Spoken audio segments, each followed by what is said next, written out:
الحمد لله نحمده ونستعينه ونعوذ بالله من شرور أنفسنا من يهده الله فلا مضل له ومن يضلله فلا هادي له ونشهد أن لا إله إلا الله ونشهد أن سيدنا وحبيب أرواحنا ومولانا محمد صلى الله عليه وعلى آله وأصحابه وبارك وسلم. أما بعد فأعوذ بالله من الشيطان الرجيم. بسم الله الرحمن الرحيم. إن الله وملائكته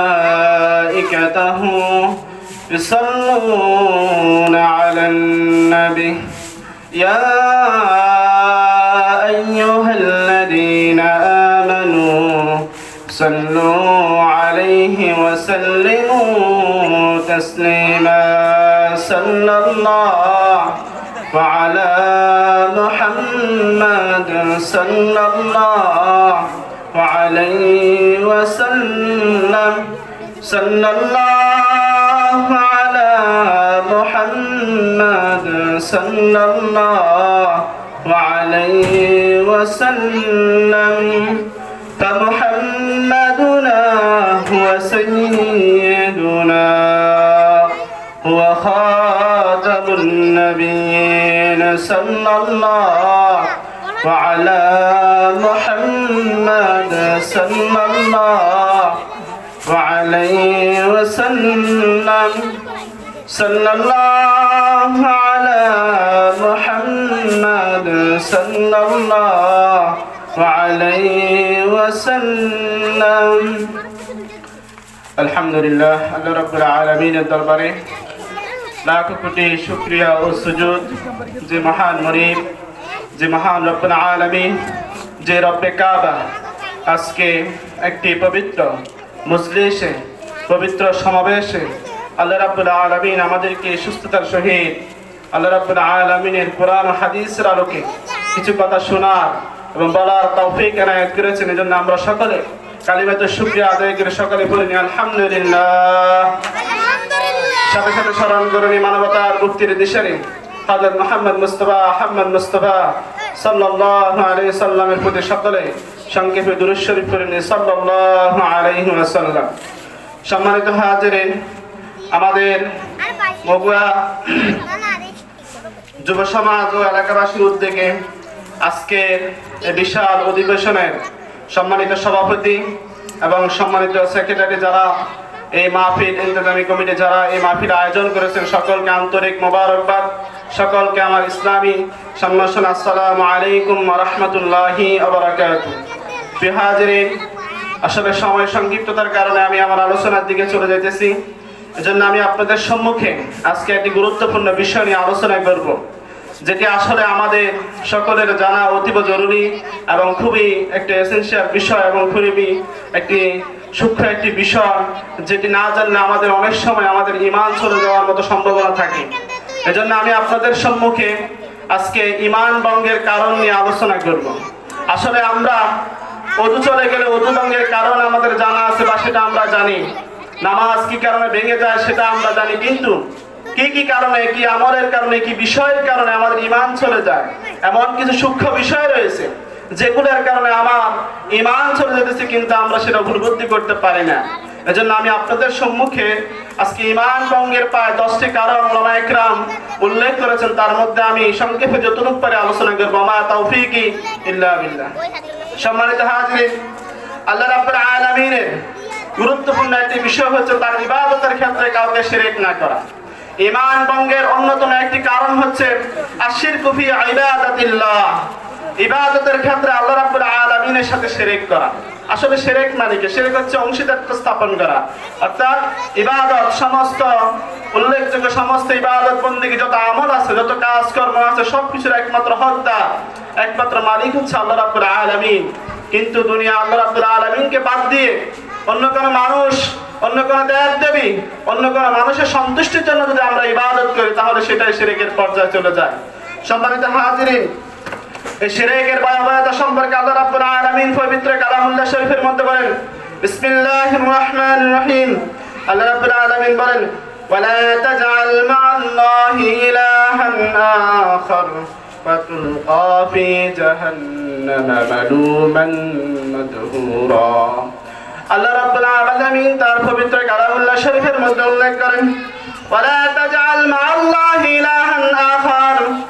দুনিয়ার মানুষ, ওহে যারা মুমিন বান্দারা রয়েছে, যারা আমাকে বিশ্বাস স্থাপন করো, যারা আমার ইবাদত বন্দেগী করো, আল্লাহ রাব্বুল আলামিন তাদেরকে উদ্দেশ্য করে বলতেছেন, ওয়ালা তাজআল মা'আল্লাহি ইলাহান আখার।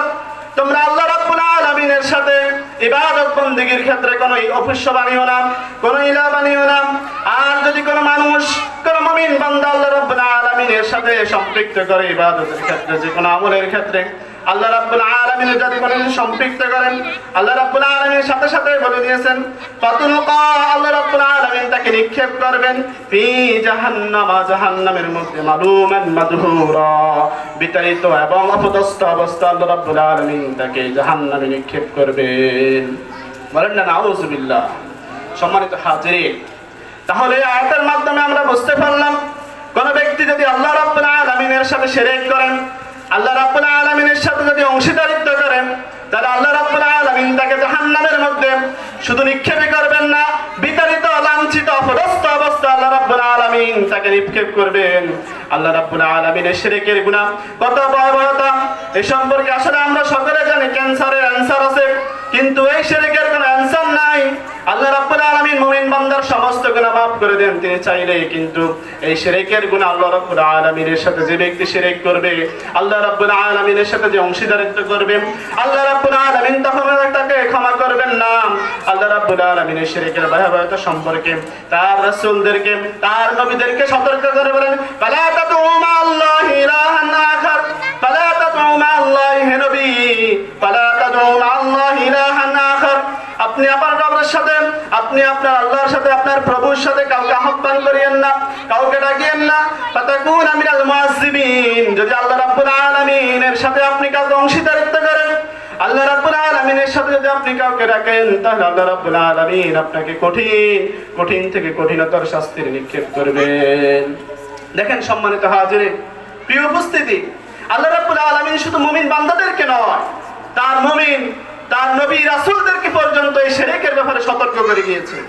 সম্মানিত হাজিরিন, এই শিরকের সম্পর্কে আল্লাহ রাব্বুল আলামিন আরো বলেন, তোমরা কি এমন জিনিসের নিকট চাও যে জিনিস তোমাদের কোনো উপকার করতে পারে না, যে জিনিস তোমাদের কোনো ক্ষতি করতে পারে না, এমন জিনিসের দিকে তোমরা ছুটে বেড়াও, এমন জিনিসের দিকে তোমরা, এমন জিনিসের কাছে কি তোমরা চাও? এই সম্পর্কে আল্লাহ রাব্বুল আলামিন বলেন, কুল আতা'বুদুনা মিন দুনিল্লাহ। হে রাসূল আপনি বলে দিন, আপনি বলে দিন, আতা'বুদুনা মিন দুনিল্লাহ, তোমরা কি ইবাদত বন্দেগী করবে মিন দুনিল্লাহ, আল্লাহ তাআলাকে ব্যতীত, আল্লাহ তাআলাকে বাদ দিয়ে।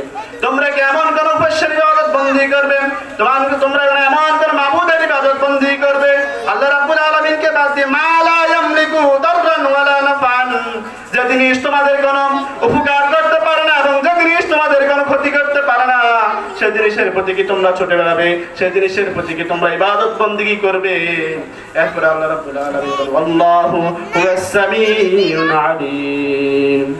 আর আল্লাহ রাব্বুল আলামিন হচ্ছেন সর্বশ্রোতা এবং সর্বজ্ঞানী। সম্মানিত হাজিরিন, আমরা জানি যারা মুসলিম রয়েছে, বিশেষ করে যারা হিন্দু সম্প্রদায় রয়েছে, সেসব হিন্দু সম্প্রদায় তারা মূর্তি পূজা করে, তারা বিভিন্ন মন্দিরে গিয়ে বিভিন্ন মূর্তির পূজা করে, বিভিন্ন জিনিসের পূজা করে, এমন জিনিসের পূজা করে তারা যেটা তাদের উপকার করতে পারবে না এবং যেটা তাদের কোনো ক্ষতিও করতে পারবে না। এজন্য আল্লাহ রাব্বুল আলামিন বলেন, তোমরা কি এমন জিনিসের ইবাদত বন্দেগী করবে, কোনো বাবার নিকট চাওয়া যাবে না, কোনো দরবারে গিয়ে চাওয়া যাবে না, কোনো মাজারে গিয়ে চাওয়া যাবে না, সিজদা দেওয়া যাবে না, সেটা সম্পূর্ণ আল্লাহ রাব্বুল আলামিনের সাথে শিরক হবে। এজন্য দুনিয়াতে আমরা একমাত্র চাবো, কেবলমাত্র একমাত্র আল্লাহ রাব্বুল আলামিনের নিকট। যদি আমাদের কোনো মনের বাসনা থাকে, যদি কোনো প্রয়োজন থাকে, সেটা মাত্র আমরা আল্লাহ রাব্বুল আলামিনের নিকটে শুধু প্রয়োজনটা মিটাবো। দুনিয়ার কোনো কিছুর কাছে চেয়ে আমরা আমাদের মূল্যবান জিনিস ইমানটাকে নষ্ট করব না। সম্মানিত হাজিরিন, এই ইমানের গুরুত্বপূর্ণ বিষয়টা বোঝার জন্য আমি আপনাদেরকে একটি ছোট্ট একটি উদাহরণ দেব। যেমন একজন আম মানুষ আর একজন আলেম মানুষ। সাধারণত একটা ছোট্ট বাচ্চা, একটা ছোট্ট শিশুকে যদি আপনি একটা স্বর্ণের চেইন দেন, সে কিন্তু এই স্বর্ণের চেইনের মর্ম বুঝবে না। কারণ এই ছোট্ট শিশু সে চেইনের মর্ম বুঝবে না, না বোঝার কারণে একজন মানুষ কেউ যদি তাকে কোনো মিষ্টি জাতীয় জিনিস অথবা তাকে একটি লজেস অথবা তাকে একটি চকলেট দেন, সেটার বিনিময়ে সে স্বর্ণের মুদ্রা দিয়ে দিতে চাইবে বা তার থেকে সহজে নেওয়া যাবে। তেমনি ভাবে একজন আলেমের নিকট থেকে ঈমান সহজে হরণ করা যাবে না। একজন মূর্খ যারা ঈমান সম্পর্কে বোঝে না, যারা ইসলাম সম্পর্কে বোঝে না, যারা নামে মাত্র মুসলমান, আব্দুর রহিম নামের মুসলমান, গোস্ত খাওয়া মুসলমান, এরকম মুসলমান যদি তাকে যদি টাকার লোভ দেখানো হয়, তাকে যদি সম্পদের লোভ দেখানো হয়, তাকে যদি পদ পদবীর লোভ দেখানো হয়, তাহলে সেই ঈমানটাকে নির্দ্বিধায় নীরবে তাদেরকে দিয়ে দেবে। তেমনি ভাবে আমরা জানি আমাদের বাংলাদেশের মধ্যে বিভিন্ন খ্রিস্টান মিশনারিগুলা, বিভিন্ন সম্প্রদায়গুলো আমাদের অমুসলিমদেরকে, আমাদের মুসলিমদেরকে বিভিন্ন টাকা দিয়ে, অর্থ দিয়ে, সম্পদ দিয়ে তাদেরকে ঈমান হারা করতেছে, তাদেরকে বেঈমান বানিয়ে ফেলতেছে। একবার বাইতুল মুকাররমের মধ্যে একটি আলেমদের একটা মুশাআরা হয়েছিল, একটা আলোচনা হয়েছিল। আমরা সকলে জানি আমাদের বাংলাদেশের মধ্যে প্রায় 10 লক্ষ রোহিঙ্গা মুসলমান এসেছিল।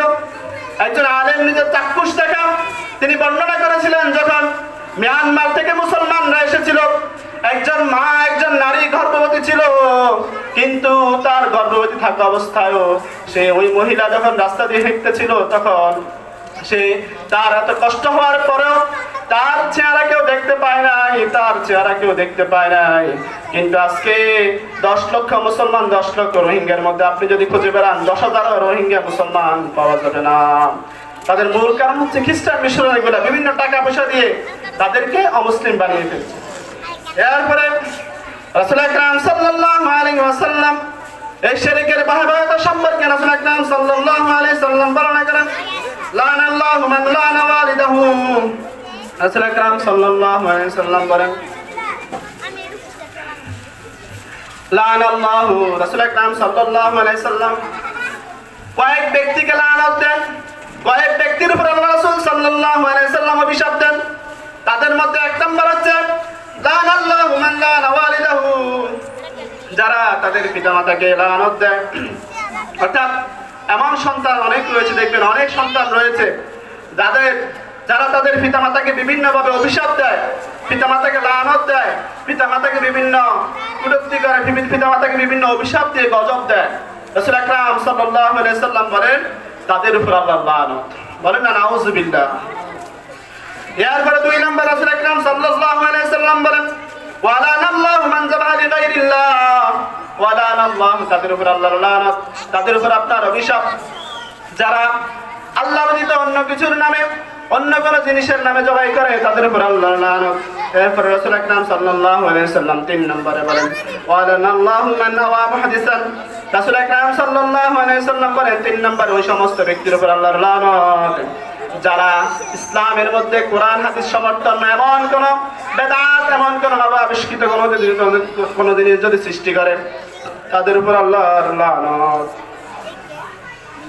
4 নম্বর রাসূল আকরাম সাল্লাল্লাহু আলাইহি ওয়াসাল্লাম বলেন, ওয়ালানাল্লাহু মান গায়্যারা মানারাল আরদ, রাসূল আকরাম সাল্লাল্লাহু আলাইহি ওয়াসাল্লাম 4 নম্বর অভিশাপ দিয়েছেন, 4 নম্বর লানত দিয়েছেন, মান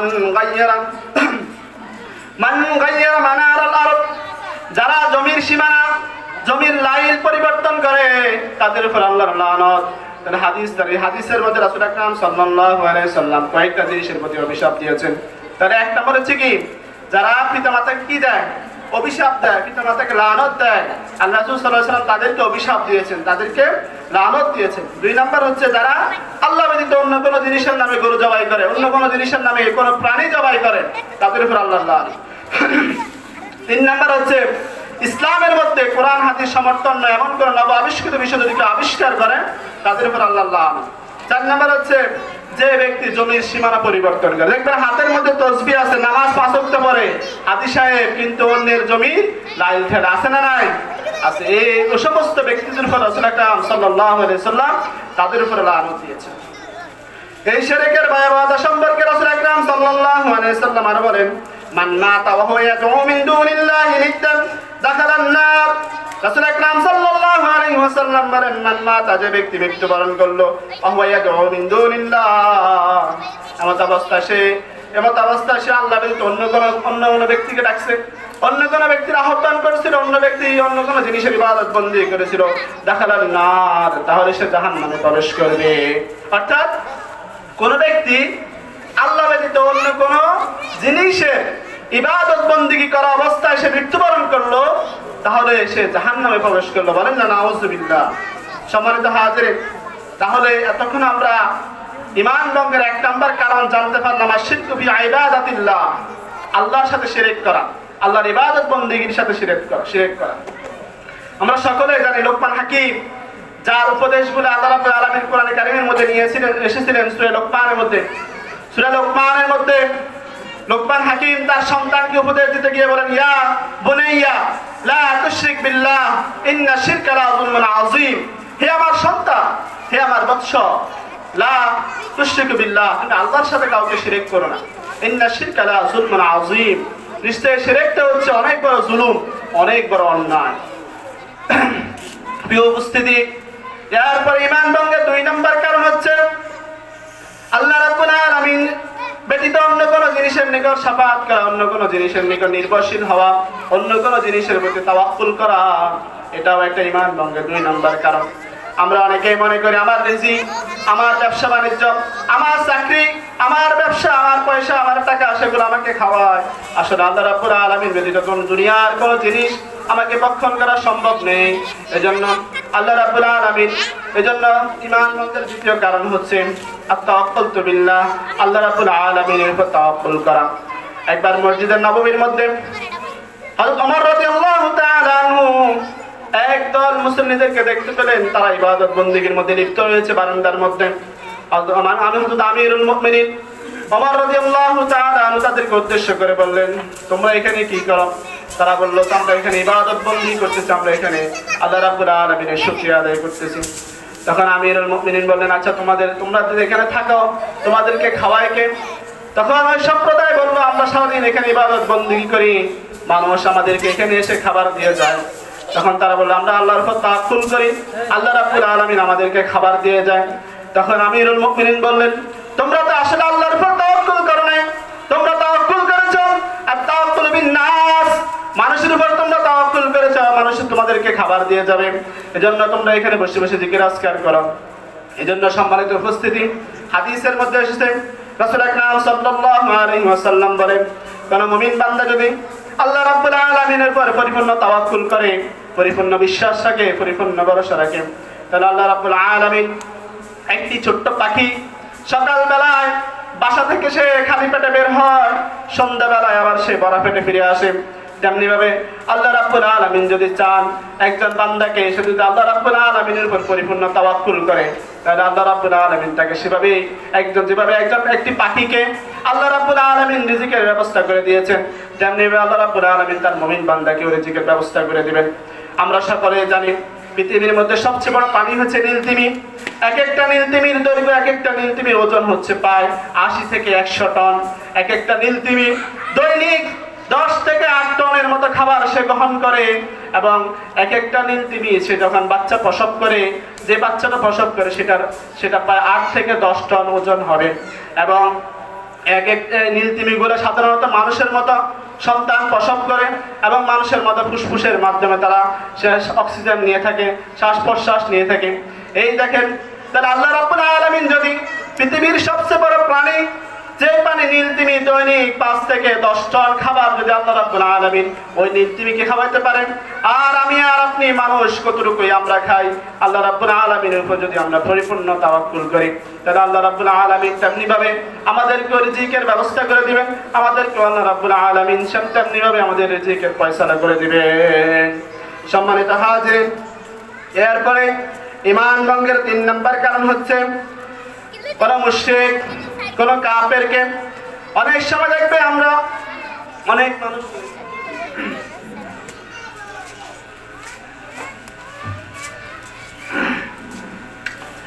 অনেক মুনাফিক, অনেক মুশরিক, কাফেরকে আমরা কাফের মনে করি না, তাদেরকে মুসলমান মনে করি, বা কাফেরকে কাফের মনে না করা, মুশরিককে মুশরিক মনে না করা। আল্লামা ইকফারুল মুলহিদিন নামের একটা কিতাব রয়েছে, ইকফারুল মুলহিদিন নামের একটা কিতাব রয়েছে। এই কিতাবের মধ্যে আল্লামা আল্লাহর দেবন্দের একজন অনেক বড় আলেম, তিনি ওই কিতাবের মধ্যে উল্লেখ করেন, কোন মুমিন বান্দা যদি, কোন মুসলমান যদি কোরআন এবং হাদিস দ্বারা শরীয়ত সম্মত এমন কোন বিষয়কে যদি সে অস্বীকার করে, তাহলে সে কাফের হয়ে যাবে।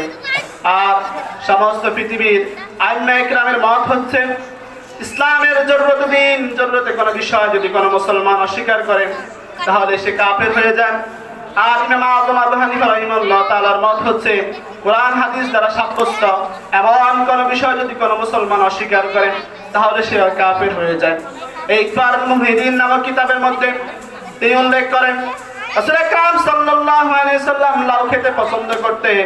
দেখেন, আমরা অনেক সময় এই সূক্ষ্ম বিষয়, রাসূল আকরাম সাল্লাল্লাহু আলাইহি সাল্লাম লাউ খেতে পছন্দ করতেন, কিন্তু স্বাভাবিকভাবে কোনো মানুষ যদি লাউ না খায় বা তার লাউ তার কাছে ভালো না লাগে, তাহলে সেক্ষেত্রে কোনো সমস্যা নাই। কিন্তু রাসূলের লাউ খাওয়া নিয়ে, রাসূলের কদু খাওয়া নিয়ে যদি কেউ হাসি ঠাট্টা করে, বিদ্রূপ করে, তাহলে ঈমান চলে যাওয়ার সম্ভাবনা থাকে। তেমনি ভাবে রাসূল আকরাম সাল্লাল্লাহু আলাইহি ওয়াসাল্লাম মিসওয়াক করতেন। এই সুন্নাত মিসওয়াককে যদি কেউ হাসি ঠাট্টা করে, বিদ্রূপ করে, অস্বীকার করে, তাহলে তেমনি ভাবে কি তার ঈমান চলে যাওয়ার সম্ভাবনা থাকে।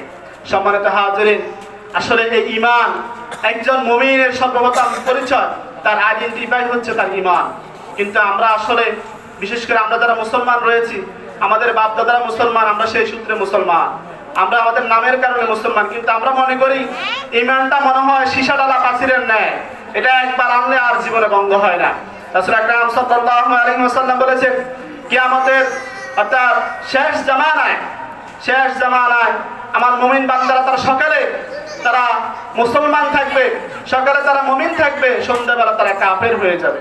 এজন্য সম্মানিত হাজিরিন, এই ঈমানটা অনেক গুরুত্বপূর্ণ বিষয়, অনেক সেনসিটিভ বিষয়, অনেক সূক্ষ্ম কারণে, অনেক হাসি ঠাট্টার কারণে আমাদের ঈমান চলে যাওয়ার সম্ভাবনা থাকে। তেমনি ভাবে অনেক সময় দেখে আমরা বলি, ধর্ম যার যার, উৎসব সবার। যদি কেউ এই বিশ্বাসটা, এই মতবাদটা যদি কেউ বিশ্বাস করে, ধর্ম যার যার, উৎসব সবার, এটা কখনো হতে পারে না। এটা একটা কুফরি কালাম, এটা একটা কুফরি কথা। ধর্ম যার যার, উৎসব কার তার।